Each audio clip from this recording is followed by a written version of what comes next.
सभी दर्शकों को राम राम प्रणाम। अब मुझे अनुरोध पहले करना पड़ेगा कि कृपया लाइक शेयर सब्सक्राइब जरूर करें। सब्सक्रिप्शन आप लोग सहयोग नहीं दे रहे हैं। खैर, उस पर सबसे बड़ी बात यही है कि मिडिल ईस्ट में इस समय आतिशबाजी चल रही है। कुछ लोग टीवी पर इसका आनंद उठा रहे हैं और चैनल भी चीख चीख के बहुत कुछ कह रहे हैं, लेकिन ये सारी की सारी आतिशबाजी, इसकी एक कॉस्ट, इसकी एक कीमत है। वो कीमत लोगों की जान, लोगों के माल, संपत्ति की क्षति जो वो लोकल लेवल पर हो रही है वो तो हो ही रही है, लेकिन अल्टीमेटली इसकी गर्म हवाएं आप तक भी पहुंचेंगी। आप भी अच्छी तरह जानते हो, इतना तो लगभग हर कोई प्रबुद्ध है कि मिडिल ईस्ट में जब भी कुछ इस तरह की आतिशबाजी छूटेगी तो तेल, गैस और हमारे आयात निर्यात दोनों को मिला करके काफ़ी कुछ इम्पैक्ट आने वाला है। और इम्पैक्ट की सीमा अगर आप उसकी गहराई न समझ पा रहे हो तो ऐसे समझें कि अगर आज भी अगर ये युद्ध रुक जाए तो चीज़ों को वापस नॉर्मल होने में कम से कम 6 महीने, या मैं समझता हूँ कि शायद पूरा 2026 गुजर जाएगा नॉर्मलसी के वापस आने। और इसके साथ ही ये अपने जो ट्रम्प भाई साहब है ना, ये एक नंबर के ग्रीन मी हैं, हिंदी इंग्लिश मिला के समझ लेना उसको। ये सब जो हो रहा है इसके बावजूद भी उन्होंने अभी तक वो टैरिफ वाला कांटा छोड़ा नहीं है। वो अभी हुक डालने जा रहे हैं आपके ऊपर, वो कह रहे हैं डालेंगे ही डालेंगे। इस बीच में एक रात की खबर केवल इतनी आई कि 30 दिन की उन्होंने छूट दे दी कि आप रूस से तेल ले लें। तो रूस से तेल तो हम वैसे भी ले रहे थे। बहुत से लोग आप भ्रम फैलाते हैं कि साहब रूस से तेल लेने से मना कर दिया, ये कर दिया। रास्ता ज़रूर आपने बदल दिया। एक एक जो थोड़ा बहुत भी विदेश व्यापार का थोड़ा बहुत ज्ञान रखते हैं वो ये थोड़ी चीज़ जानते होंगे कि एक हाई सी ट्रेड होता है, जहाँ पर सामान किसी का बेचता कोई है, ले जाता कोई है। ये कहानी रूस बहुत दिनों से चला रहा है। रूस के कम से कम 400 के आसपास टैंकर, फ्यूल टैंकर हर वक्त सागर में मौजूद रहते हैं। उनको कहीं का कोई बड़ा व्यापारी जिसको कि ग्राहक मिल गया होता है, ये बिल्कुल कोई पैसे नहीं लगा रहा है इसमें। ग्राहक मतलब जैसे भारत जैसा देश या बांग्लादेश जैसा देश किसी को मिल गया तो वो उस कंटेनर को खरीद करके और भाई को पकड़ा देता है, अपना कमीशन बीच में लेता है, पैसा रूस को दे देता है। तो जिसका माल है वो बिक रहा है। ट्रम्प दादा बेवजह चिल्लाते रहते हैं उसमें बीच में, लेकिन ठीक है, 30 दिन का लॉजिकल लीगल ब्रेक मिल गया तो शायद इससे थोड़ी बहुत स्थिति और सुधरेगी।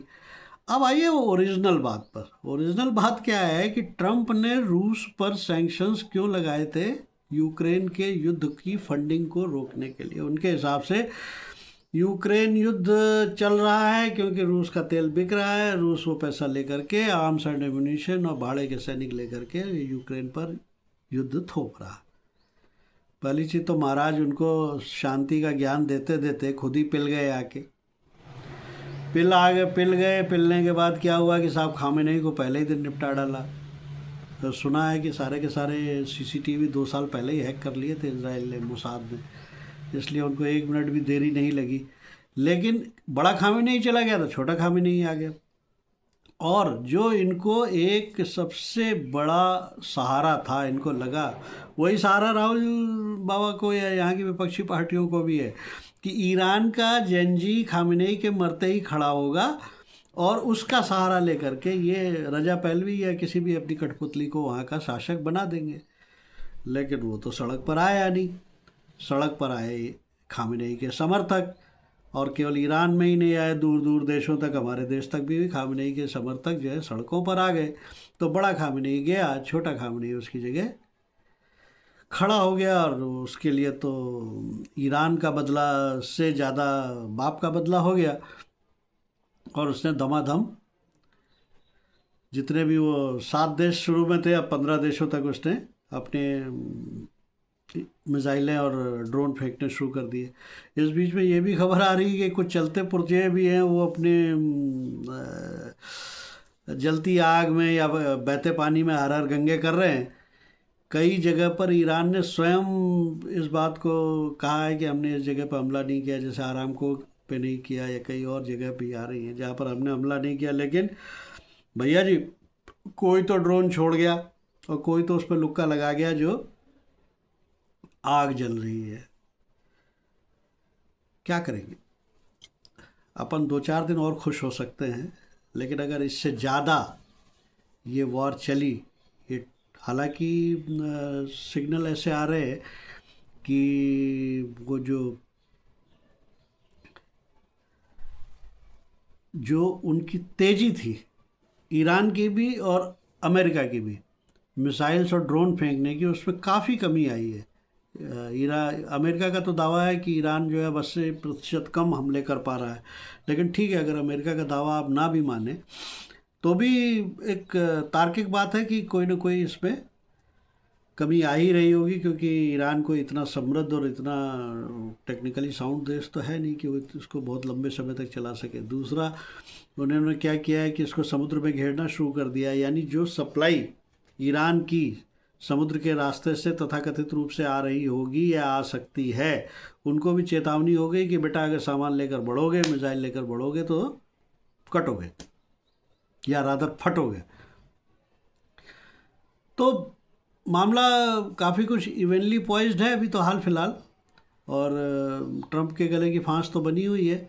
और ये जो अपने खामेनेई भाई हैं, ये तो सुसाइडल मिशन पे निकले हुए हैं। ये लोग तो फेमस हैं इन कामों के लिए। उधर इज़राइल भी अपने कभी ईरान पे बाजा बजा देता है तो कभी हिजबुल्लाह के पीछे पड़ जाता है। खैर, शांति का लौटना तो बहुत आवश्यक है, हमारे आपके जीवन के लिए भी बहुत ज़रूरी है, क्योंकि हफ्ते 10 रोज़ 15 रोज़ बाद इसके रिपरकशंस, इसके आफ्टर इफ़ेक्ट्स दिखने शुरू हो जाएंगे। और खुदा न खास्ता शायद कोई ऐसी भी स्थिति आ जाए जब आप तटस्थ ना रह सकें और किसी एक की तरफ से आपको बोलना भी पड़े। इस बात का भी दबाव हो सकता है। इसलिए उम्मीद करें कि जो अमेरिका कह रहा है कि ईरान के पास हथियार कम होते जा रहे हैं, और दूसरा वो क्लस्टर बॉम्बिंग के लिए भी चेष्टा कर रहे हैं ताकि उनके बंकर जहाँ पर ये मिसाइल्स वगैरह रखी हैं उनको ध्वस्त कर सके। और लेकिन मुझे इस सारे गर्मा गर्मी में ये और लगता है कि अभी मुज्तबा खामेनेई भी